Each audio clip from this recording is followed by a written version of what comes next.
Materi ketiga yaitu wafatnya Rasulullah SAW dan kekosongan kepemimpinan. Tanggal wafatnya Nabi Muhammad SAW jatuh pada 8 Juni 632 Masehi atau dalam kalender Hijriah bertepatan dengan 12 Rabiul Awal tahun ke-11 Hijriah. Pada usia beliau yang ke-63 tahun, meninggalnya Rasulullah SAW merupakan sakit dari efek jangka panjang pasca beliau diracuni oleh wanita Yahudi di Khaybar. Sebagaimana dalam hadis Rasulullah SAW, "Wahai Aisyah, saya masih merasakan sakit akibat dari makanan yang saya konsumsi di Khaybar. Inilah saatnya urat nadiku akan terputus karena pengaruh racun itu." Racun itu adalah sajian daging kambing saat Rasulullah bersama umat muslim sedang berada di Khaybar, tepatnya pada tahun ke-7 Hijriah. Usai kaum muslim berhasil menaklukkan kaum Yahudi Khaybar, Rasulullah memberikan kebebasan kepada para Yahudi untuk tetap bisa tinggal di Khaybar dengan syarat salah satunya umat muslim berhak mendapat sebagian dari hasil pertanian mereka. Kekalahan itu membuat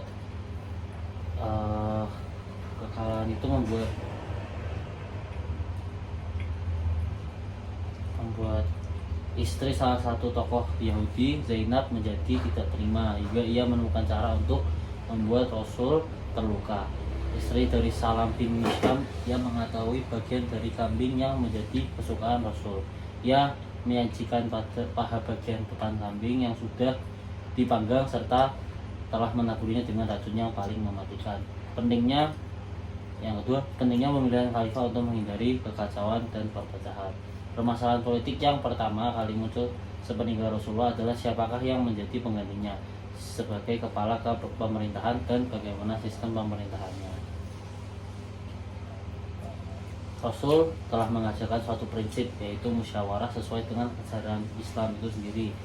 Prinsip tersebut telah dibuktikan dengan peristiwa-peristiwa dalam setiap pergantian pimpinan dan 4 khalifah periode Khulafaur Rasyidin meski dengan versi yang beragam. Khalifah pertama Abu Bakar As-Siddiq selama 11 sampai 13 Hijriah 634 Masehi. Abdullah di zaman pada masa pemerintahnya Abu Bakar As-Siddiq dihadapkan dengan orang-orang murtad yang mengaku sebagai nabi palsu dan enggan membayar zakat. Sebab karena itu khalifah lebih memusatkan perhatiannya kepada mereka yang murtad dan memerangi pengkhianatan dan pemberontakan. Lantas Abu Bakar mengirim pasukannya ke Yamah untuk menghafal Quran. Mereka gugur dalam keadaan syahid. Khawatir akan hilangnya Al-Quran, Sayyidina Umar mengusulkan pada khalifah untuk membukukan Al-Quran. Maka dari itu diutuslah Zaid bin Sabit untuk mengumpulkan semua tulisan-tulisan Al-Quran. Jika dilihat dari segi pendidikan dan lembaga di bawah kepemimpinan Khalifah Abu Bakar, beliau masih menggunakan pola yang sama seperti pada masa Nabi Muhammad. Khalifah kedua yaitu Umar bin Khattab. Pada masa Umar bin Khattab atau yang sering dikenal sebagai Umar Ibnu Al-Khattab atau yang sering dikenal sebagai Umar bin Khattab, beliau merupakan khalifah kedua setelah Khalifah Abu Bakar. Pada masa kepemimpinan Khalifah Umar, kondisi politik umat Islam pada saat itu dalam keadaan stabil. Umar juga melakukan perluasan wilayah dan mendapatkan hasil yang gemilang yang meliputi semenanjung Arabia, Palestina, Syria, Irak, Persia, dan juga Mesir. Di setiap tanah wilayah jajahan yang berhasil dia kuasai, khalifah memperbolehkan sang pemilik tanah mengelola tanahnya sendiri, bahkan melarang kaum muslimin memilikinya. Sedangkan para prajurit menerima tunjangan dari Baitul Mal, yaitu dihasilkan dari pajak. Khalifah ketiga yaitu Utsman bin Affan. Utsman bin Affan merupakan salah satu sahabat Rasul yang dibayat di masjid untuk meneruskan perjuangan dan khalifah pendahulunya. Penetapan Utsman bin Affan sebagai khalifah melalui proses panjang dan relatif tidak mulus, karena proses itu dimulai dari inisiatif beberapa sahabat senior yang merasa khawatir akan terjadinya perpecahan di kalangan umat Islam. Apalagi Umar bin Khattab wafat sebelum ada kepastian penggantinya. Sementara kesehatan Umar bin Khattab pada waktu itu semakin memburuk akibat tikaman dari Abu Luwah. Ketika disarankan oleh sahabatnya agar Umar menunjuk salah seorang dari putranya sendiri yaitu Abdullah bin Umar, maka dia menolaknya dengan keras mengenai urusan tersebut. Seraya berkata Cukuplah sudah bahwa seorang dari keluarga Umar bin Khattab mendapatkan kehormatan untuk menjadi seorang khalifah. Dikarenakan perpecahan semakin tampak, maka para sahabat terus mendesak kepada Umar bin Khattab untuk menunjuk seorang penggantinya. Akibatnya, Umar pun menunjuk kepada 6 orang sahabat yang nantinya akan memilih salah seorang dari mereka. Khalifah. Ke-6 orang sahabat itu adalah Ali bin Abi Thalib, Utsman bin Affan, Sa'id bin Abi Waqqas, Abdurrahman bin Auf, Zubair bin Awam, dan Tokhlah bin Ubaidillah. Menurut Umar bin Khattab, sebagai dasar pertimbangan mengapa dia memilih 6 orang tersebut yang semuanya dari kelompok Muhajirin Quraisy, karena mereka dinyatakan oleh Nabi Muhammad sebagai calon-calon penghuni surga. Kebijakan dan masalah yang dihadapi Utsman bin Affan. Utsman dikenal menerapkan kebijakan ekonomi Islam dan mendukung keadilan sosial, implementasi zakat dan distribusi kekayaan yang adil, memberikan contoh kontribusi besar pada kesejahteraan umat Islam dan pertumbuhan ekonomi. Meskipun banyak prestasi, masa pemerintah Utsman juga diwarnai oleh kontroversi dan tantangan interval.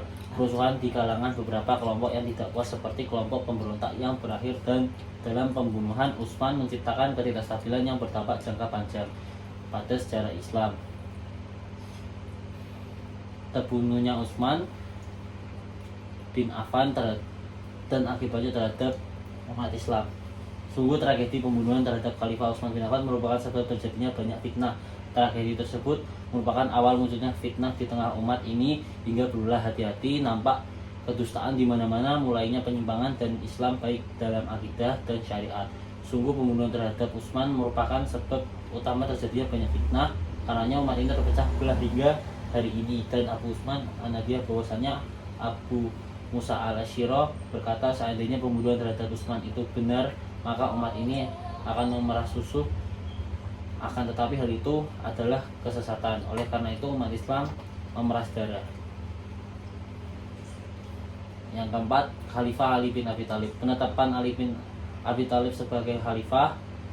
Pemilihan beliau sebagai khalifah menggantikan Utsman yang wafat pada 35 Hijriah melalui cara yang berbeda dengan pemilihan khalifah sebelumnya. Ali bin Abi Thalib diangkat menjadi khalifah pada bulan Juni tahun 565 Masehi melalui pemilihan dan pertemuan terbuka.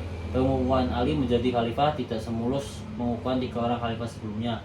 Ali dibait di tengah suasana berkabung atas peristiwa meninggalnya Utsman, pertentangan dan kekacauan serta kebingungan umat Islam. Madinah sedang terjadi sebab kaum pemberontak yang membunuh Utsman mendaulat Ali supaya bersedia dibait menjadi khalifah. Setelah Utsman terbunuh, kaum pemberontak mendatangi para sahabat senior satu persatu di kota Madinah seperti Tahla, Zubair, dan lain-lainnya.